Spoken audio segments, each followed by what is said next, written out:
Olá pessoal, tudo bem? Estou passando aqui para a gente continuar a nossa conversa sobre o livro Tarô Cético que eu lancei recentemente. A gente conversou em vídeos anteriores sobre como são as cartas, como é o livro, de que forma a gente pode começar a consumir esse livro de outras formas individualmente.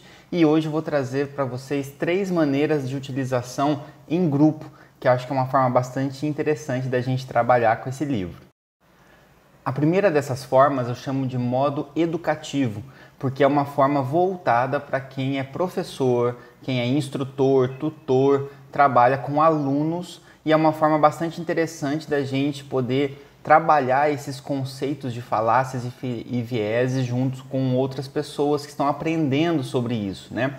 Então, basicamente consiste em um professor que vai ter essas informações a respeito dos vieses, das falácias, conhece bem o livro, conhece bem esses temas e vai utilizar isso para incentivar os seus alunos a construírem esses discursos. Então, no modo educativo, o professor vai falar para o aluno revelar um arquétipo, por exemplo, aqui o astrólogo, e revelar 3 falácias ou vieses, né? O apelo ao medo, ambiguidade e representatividade, o viés de representatividade. E o aluno deve construir, então, um discurso que envolva essas falácias e o professor vai poder orientar e orientar a turma também, né, se aquela construção foi adequada, se realmente envolveu as falácias que foram sorteadas para entender essa compreensão, e pode ainda colocar o desafio adicional de um cenário, por exemplo, no contexto da medicina alternativa, isso tem que ser feito, né? E claro que o professor pode também dividir os alunos em grupo, distribuir falácias de maneira arbitrária, arquétipos de maneira arbitrária que ele quer que os alunos trabalhem, né, para eles poderem entender determinados conceitos. Então esse é um modo bastante educativo, voltado para ser usado em sala de aula. A outra forma de trabalhar em grupo é o que eu chamo de modo debate.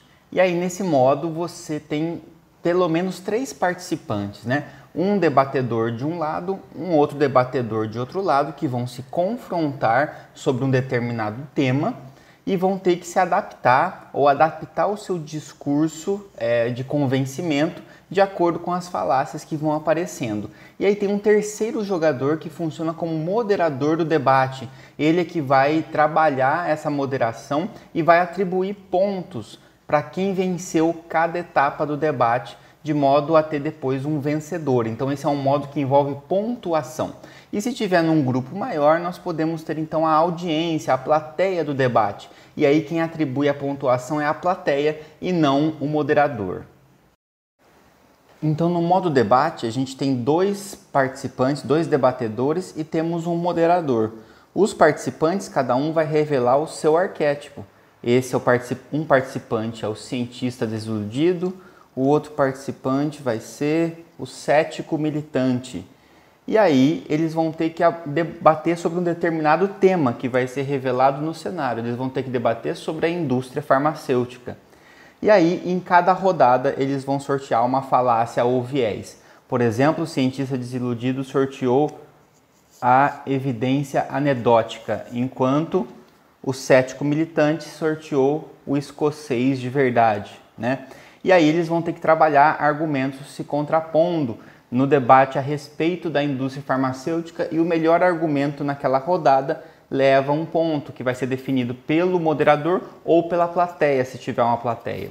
E aí, as próximas rodadas, um novo argumento é colocado, uma nova falácia. Então, agora ele tem que usar a falácia red herring, enquanto o cético militante tem que usar a falácia Tucoque, que é você também, né, que é a falácia da hipocrisia. E da mesma forma, as falácias que a gente não conhece, a gente busca no livro que vai ter a explicação de todas elas e vence o debate quem ao final de 5 rodadas tiver a maior pontuação. E o outro modo em grupo que também envolve pontuação é o modo identificação de falácias. Esse modo a gente trabalha parecido com imagem e ação. A gente divide em pelo menos 2 grupos e um integrante do grupo ele sorteia 3 vieses ou falácias, ele tem o seu próprio arquétipo, só que ele não revela as falácias para os outros colegas do grupo. e ele vai construir um discurso em cima dessas falácias, utilizando essas falácias, e os outros membros do grupo precisam descobrir quais falácias foram utilizadas. E conforme as falácias são descobertas, isso vai gerando uma pontuação e os grupos vão se alternando e quem atinge uma pontuação primeiro vence o jogo. Então esse é um modo para trabalhar em grupo e ele é o mais próximo assim, de um jogo mais parecido com um jogo comercial, digamos assim. No modo identificação de falácias, cada pessoa vai virar uma carta de arquétipo que será o seu personagem. Por exemplo, eu vou ser o digital influencer. E aí, cada pessoa vai estar inserida em um grupo, né? São pelo menos 2 grupos. E aí, em cada rodada, uma pessoa de um grupo vai pegar 3 cartas de vieses ou falácias, né? E aí ele vai ter essas cartas, mas ele não vai revelar para os outros. Então ele tirou a bola de neve, o argumento de autoridade e o apelo ao natural. Agora esse jogador vai construir um argumento usando essas 3 falácias, vai falar o argumento para os colegas do grupo e o grupo precisa identificar quais foram as falácias utilizadas corretamente. Cada falácia correta identificada gera uma pontuação que faz o grupo avançar no jogo.